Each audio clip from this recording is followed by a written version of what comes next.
คันนี้เป็นไงสวยไหม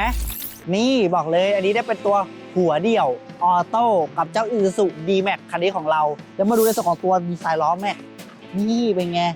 แม็กโคตรใหม่โคตรสวยนะครับยางยังใหม่ๆอยู่เลยเนี่ยโอ้โหสวยงามมากเลยเนาะแล้วดูในส่วนของตัวรถคันนี้นะผมบอกเลยว่าใครกำลังตามหารถกระบะหัวเดี่ยวออโต้อยู่คันนี้เราเอาเข้ามาแล้วนี่ดูภายในดู